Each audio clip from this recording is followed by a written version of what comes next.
السلام عليكم ورحمة الله وبركاته. أهلا بيكم في فيديو جديد. قبل ما نبدأ أي حاجة، كل سنة وانتي طيبة يا أمي، وبعودة الأيام تفرحي وتتهني وفي فرحي تغني. اسألي دوما اسألي مني.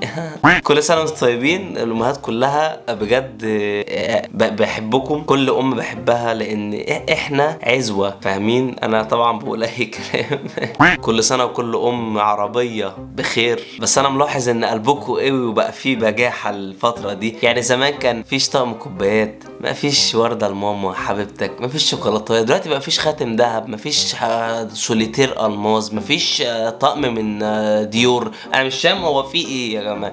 معانا طبعا كالعاده الاكت بتاعنا النار الجبار المشطشط الحار. تعالوا بينا نروح على الفيديو. بس قبل ما نبدا، لاول مره تشوفني معاك دوما فاروق من قناه دوما فاروق، ولو مش عامل سبسكرايب انزل دلوقتي اعمل سبسكرايب. وعايزين نوصل الفيديو ده ل 10000 لايك. بحبكم ويلا بينا نبدا.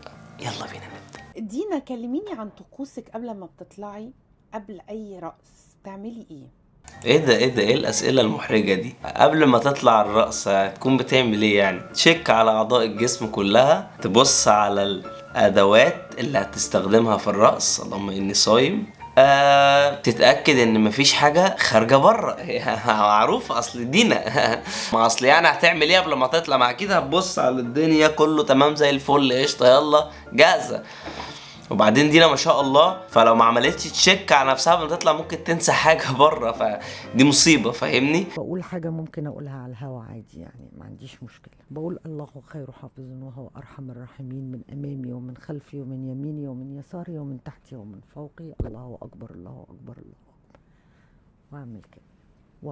قالت لك بسم الله من امامي وفوقي وجنبي وشمالي ويميني ووسطي وبطلع بعمل كده بسم الله الله اكبر واطلع. ده احنا اللي هنطلع، ده احنا هنطلع طلعه بدون رجعه باذن الله بعد اللي انت بتقوليه ده. ده ايه ده حضرتك؟ ده بترقص؟ ده الرقص الشرعي ولا ايه؟ ده رقص ايه ده؟ ده بيشغلوا لك اهات بقى كل الناس بتشوفني يا وأنا بعمل حبيبه كده. قلبي. لا، كل الناس بتشوفني، يعني مش مكسوفه، كل الناس بتشوف. تطلع في المايك يا جماعه بسم الله قبل ما يهز. في دعوه بقولها دايما عشان ربنا يكرمني، ده اكل عيش تمام. انا اسفه طبعا على المنظر اللي انا فيه، بس هقوله تمام ولا حد معترض؟ يعني فل مدد يا رب. جميله. وبتطلعي وبطلع على الله. خلاص على الله. على الله يا بيه.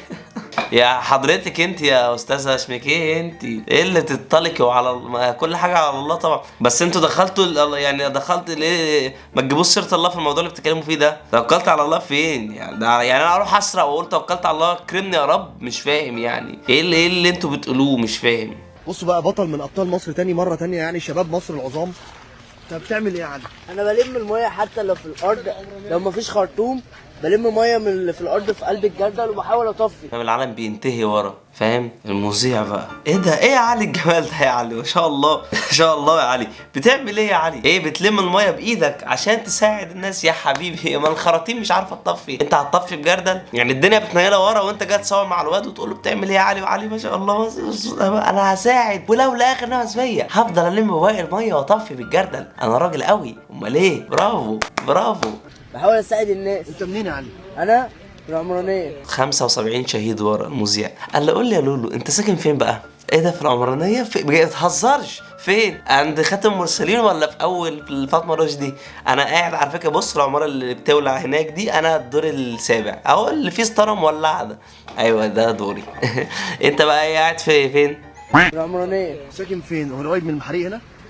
عند مستشفى اسلاميه. يعني بعيد قد ايه عن الحريق؟ يا عم هو ايه اللي بعيد قد ايه عن الحريق؟ هو انت شايل هم المواصلات وما يخلص؟ انت مالك؟ انت بعيد قد ايه عن الحريق ولا ساكن فين؟ هو ده وقته؟ انت شايف اللي وراك على الدنيا وراك عامله ازاي؟ يا جماعه ما تعلقوش دمنا. هو ايه اللي انت ساكن فين يا علي وقاعد فين وفي بعيد قدامك بقى؟ يعني قول لي بقى من هنا للحريق قد ايه؟ يعني انت يا علي مثلا لو خلصت وربنا كرمك والنار مسكت فيك وتوفاك الله، من هنا بقى جثتك لحد البيت تاخد قد ايه؟ ايه ده؟ يعني بحوالي 8 شوارع او 9 شوارع. انت عندك كام سنه يا علي؟ انا 20. 20 سنه؟ يا رب يا رب على الامتحان الشفوي يا عم، وده وقته يا عم. الله اللي يسيئك يا عم. في ورا في نص الكوكب بيضيع. يعني اكيد كله سمع عن الحوار بتاع استوديو مصر اللي في العمرانيه اللي حصل فيه الحريق ده. حضرتك يعني بتعمل ايه حضرتك؟ انا جسمي اشعر من المنظر اللي وراك. ايه اللي انت بتدرس ايه بقى يا علي؟ ايه ده عندك 20 سنه بس شكلك كدي اصغر. لا بجد جميل، عاجبني فيك روحك ورجولتك. انتوا كلتوا ايه بقى النهارده يا علي؟ اضطريت ان انا انزل واساعد. كمل. بتساعد بقى عشان تعمل ايه؟ معلش. بيساعد اكيد عشان الحكم، ما ده حكم، كانوا بيلعبوا الشايب وقالوا له قوم روح طفي، فهو بيساعد عشان كده. امال يكون بيساعد عشان ايه حضرتك؟ بصراحه اسئلتك غريبه قوي، مش فاهمك. عشان اطفي شوف الحريقه شباب مصر المحترمة. واساعد الناس، عشان اللي بدعوا علينا بس. وعشان ما انزلش لوحدي خدت اخويا معايا. فين اخوك؟ اهو. انت اخوك؟ قال له فين اخوك بقى؟ عرفنا عليه يا عم، يعني انت سايب الراجل واقف كل ده معاك. تعالى حبيبي، انت منين؟ عندك كام سنه؟ طلع لك شعر في رجلك ولا لسه؟ بس لازم تفهموا قد ايه يعني احنا شعب متعاون ومحترم، في وقت الازمات بنبان. هاتوا كده، استنى بس تعال تعال بس واحده وريه بس. استنى يا عم، استنى ورينا بقى وانت بترمي الرميه بتطفي كل ده. يلا ما انت جامد، ده انت راجل قوي، ده انا جايبك مخصوص عشان الهطل ده. يلا فرقونا، ها يلا لا ارمي بسرعه، انجز بجد والله عشان بخير. يلا النهارده عيد الام. بص بقى ام خالد قالت له خالد يا حبيبي النهارده عيد الام. لا ايه ده بجد؟ والله رمضان في مصر يا حاجه تانية. جمال تناسق وفهم بين الاتنين. جامد يا خالد والله، بحب الدماغ دي. يا رب ابني يبقى نفس الدماغ دي، انا بحب الحاجات السفاني دي. طيب النهارده عيد الام، فين الهديه بتاعتي؟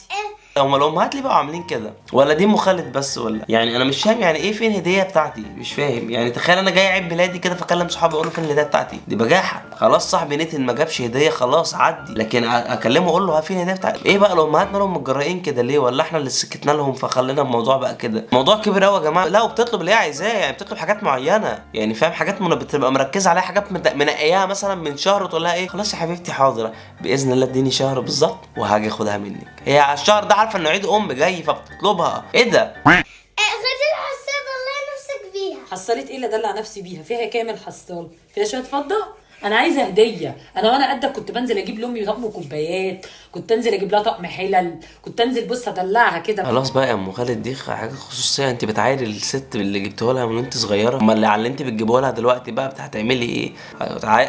هتعايري الولايه على طقم الكوبايات والشبك اللي كنت بتجيبيه؟ خلاص دي اسرار بيوت دي. ده انت هتقطع امك بعد الفيديو ده لو كان ده ردت عليكي. خش بقى على الفيديو اللي بعديه اللي نقطني، اللي خلاني اللي لما بشوفه بحس جلد وشي بيسيح، بحس ان انا مدهن، بحس ان انا سايح، بحس ان انا عايز انام، بحس ان انا تعبان. تعالى بقى نشوف الاستاذه الله يسامحها، الله يسامحك يا ليلى يا زاهر، لما ردت على سوزي، يعني لما حطت سوزي في فيديو معاها وطلعت رازتها، فتحت علينا بوابه احنا مش عارفين نخرج منها. تعالوا ده بداية الأمر خالص. الأستاذة ليلى أحمد زاهر ردت على فيديو لسوزي كانت منزلاه عادي تمام. يعني انتوا حاسين اني بنت احمد زاهر ليلى لوليا ماشي، مش عارفه اسمها يعني تمام. لا ده انا هعدل لك نفسي، عشان انا بجد اللهم اني صايم. الفيديو دوت اتبعت لي امبارح، والحقيقه كنت طالعه عشان عاوزه اقول كام حاجه كده للزميله سوزي الاردنيه. احب اقول لك يا سوزي لو انت الفيديو ما اتبعتلكيش يا لوليا، انت اللي شفتيه. اصبري بتتكلم. اهدي ما تبقيش سخنه كده. اهدي خلينا نسمع. تقول لهم اصلي مش عارفه اسمها لوليا ولا ايوه يا لوليا ولا لولوه. احب اقول لك ان انا ما اسميش اي حاجه من الثلاثه دولت، لا انا اسمي نسمه. اسمك لوليا جدعه لوليا اسمها لوليا. ام احمد. استني يا ام احمد دلوقتي. انا مالي بام احمد. كاريزما. مش قادر. واخده منك يعني الترند. واخده مني الترند؟ لا انا الترند يا لوليا. الترند سيب اختك. انا التيك توك كله يا ماما. انا التيك توك كله. المصيبه اللي احنا فيها ان دلوقتي بقت الحاجه يعني المذمومه، الحاجه اللي بقت الناس بتتكلم عليها بالوحش هي اللي بقت انا التيك توك. يعني تخيل مثلا اخويا دخل صورني وانا لا مؤاخذه بشخ مثلا، فاهمني، نفترض، فصورني وانا بشخ، فدي حاجه ايه ده فيديو مصيبه، ده ما ده فضيحه. فالفيديو ده اتشاف ونزل واتشهر والناس كلها بتتكلم عليه، فانزل الشارع بقى فاهم ايه ده؟ انت مش عارفني؟ انا صاحب الفيديو اللي كنت فيه اللي اخويا صورني.